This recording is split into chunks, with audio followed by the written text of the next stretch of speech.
From cranes to paper tigers, I've always had a fascination with origami growing up. So as soon as I heard that Sherwin-Williams had a paint color called Origami White, I thought to myself, this has to be good. And sure enough, one of our esteemed channel members mentioned that I should take a look at it and put together a color palette based around it. So that's what I did. We're gonna go over Origami White SW7636 because I really do think it's an excellent neutral both for the inside and outside of your home. And it sure beats plain old white or a really dull lifeless gray, am I right? There is something special about it that I really want to share with you, and stick around for my color pairings because you gotta see my accent choice. It's wild. So Origami White is of course not a pure white, more of a clean off-white that has a subtle dose of taupe, mixing a touch of gray and some brown, but overall, it's a very light color, all things considered. And what really makes it interesting is it has this soft violet undertone that really helps differentiate itself from gray and beige. It feels a little more heightened.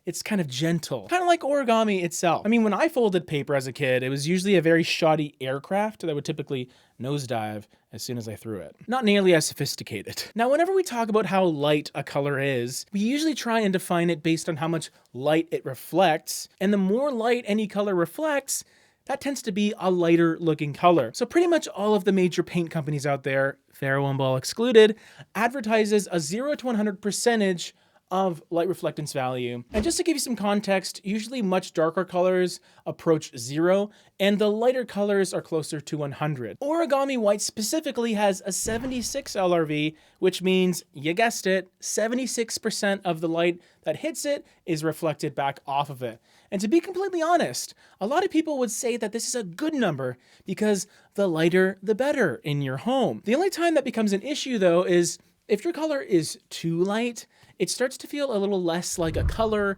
and more like a wall that's just been primed because of how washed out and just blah it feels. As long as you have a moderate amount of lighting, you should still be able to feel this color on your walls, especially if you pick the right trim and baseboard color to sort of counteract it, which I will have for you in a second, so be patient. As a whole though, Origami White has been featured in several color collections by Sherwin-Williams, which tends to validate that it's being used by a lot of people for probably good reason. Funnily enough too, if we're talking about other paint companies, it's actually extremely close to Benjamin Moore's Silver Satin, which is one of my faves for realsies. Not identical, but very close. So let's get to some of these other paint colors so we can start building this dynamic color palette based around Origami White. Luckily, you're starting with an off-white, which is a great base point for your walls. Now you can design your space any way you want, but my first recommendation would maybe be to consider using Origami White in those open hallways because that's the part of your home that will connect to all of the other spaces in your home in some form or fashion. A good secondary color would be something like knitting needles, which has a ton of similarities to Origami White. But the main difference is the fact that it's actually a mid-tone paint color that has much more depth. It does share that touch of warmth, a bit of a browny gray aspect, and maybe even a touch more of that noticeable purple aspect, which is no surprise to me because being a color with more colorant inside of it, that usually means the overall coloration will be that much more visible to the average person. It's not so dark that you should be overly cautious when using it. Midtones are pretty versatile as well, even though they have that added richness.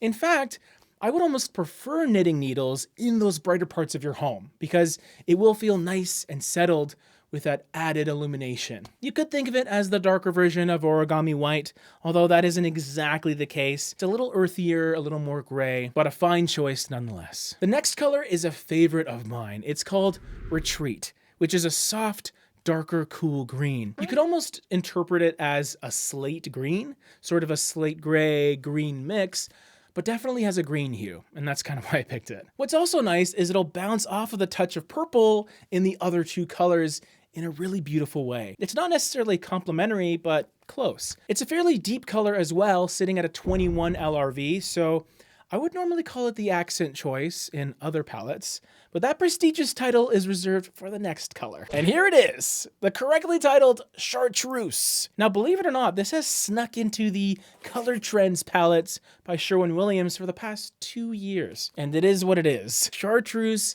is an extremely dynamic combination of golden yellow and green. It's absolutely electrifying, a little bit terrifying, but a ton of fun. Be careful about using too much of it or you might overload your circuit box. That's how much energy it has. Very much a tread softly paint choice, I would say. Let's tread softly.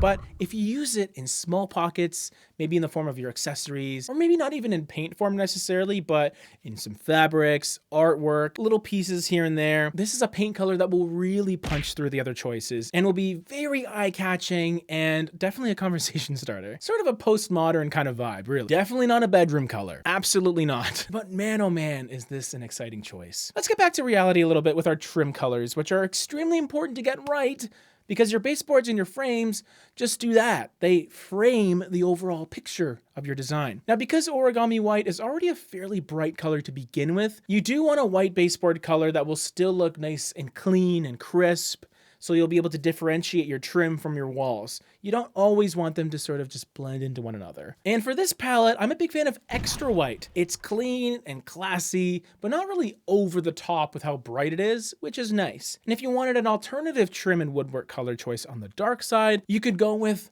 Petal Noir. Here's my sophisticated British French accent. It's a beautiful off black with a very smoky, deep purple that is subtle, yet present. And this is a trim color I would especially like on those first two sort of purple undertone neutrals we talked about. And if you use it with Retreat, it'll really complement it in an interesting way. Not so sure about chartreuse. Maybe stick with white trim for that one, or chartreuse trim. Just go chartreuse on chartreuse. Ooh, nice. Here's the palette all together. Let me know what you think of that chartreuse. And here's another color palette for your enjoyment. This one doesn't have chartreuse in it though. Not as fun.